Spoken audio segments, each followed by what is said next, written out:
So while I have your attention, we've had police called on me just because I was in a neighborhood looking suspicious while working. I sit here and I kind of laugh at that because you're just out doing your job and people see you as a threat just because of how you look. And it's something that some of my photographers don't understand until I explain it to them a little bit more. And it sucks that we have to do that. I'll tell you this, I'm one of those reporters who lives, works, and plays in the community that he covers. So I live in Oak Cliff. When I first moved here, I didn't know too much about Dallas-Fort Worth. It looked like one of those progressive areas. It was super huge. It's the 5th largest TV market.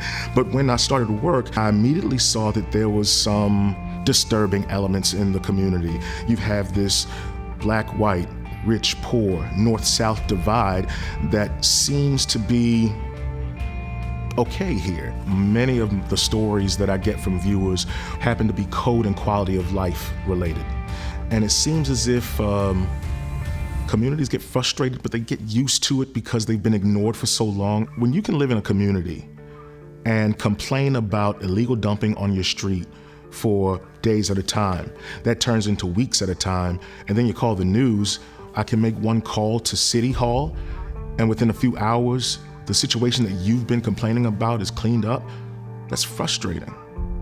But it's part of the way of life, unfortunately, in parts of our community. As a reporter, we are trained that you keep focused, you deal with the task at hand, and you report the facts, and you get people's perspective. When I'm out on the streets and I'm getting reaction from folks, it's human-to-human contact, and I have to bottle up those emotions. Sometimes I've just reached out and hugged someone at the end of an interview just because there's a certain amount of empathy that you feel. There's also a certain amount of frustration that you have to hold back. And when you get home, you kick back and you process the day, it's confusing and frustrating a lot of times, knowing that some people use me as their outlet to communicate their frustrations and angers. When I get home, it's tough. I've had experiences in the office where I could be sitting at my desk, having a great day, just doing my work, and one of my colleagues who may not look like me may approach me and say, "Hey, what's wrong? Everything okay?" Or automatically assume that I'm angry or upset. I'm totally fine. And it makes you wonder whether or not there's some cultural thing going on where people perceive your physical being and your facial expressions as threatening when you're just being you. And it's kind of interesting because when you address certain workplace challenges, you got to walk that fine line of understanding how can you communicate to a colleague how you're feeling without feeling like they think you're calling them a racist. It's a struggle. Since George Floyd's death, I've noticed a lot more of my colleagues and people on my social media reaching out to me to ask, "Are you okay?"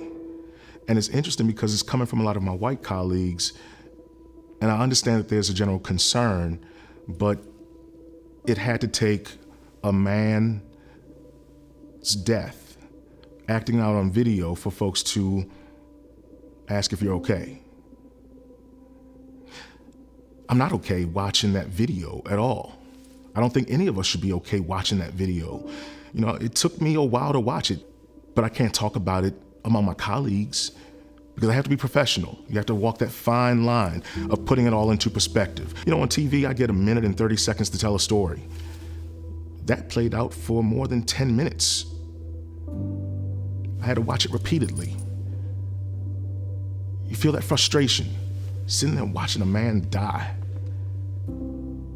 I think that's what we're seeing play out on the streets, that frustration, that anger. And I think that's why now so many folks are paying attention to what the world is saying. I hate that it had to take a person's death for people to get conscious about what many people have been saying for a long time.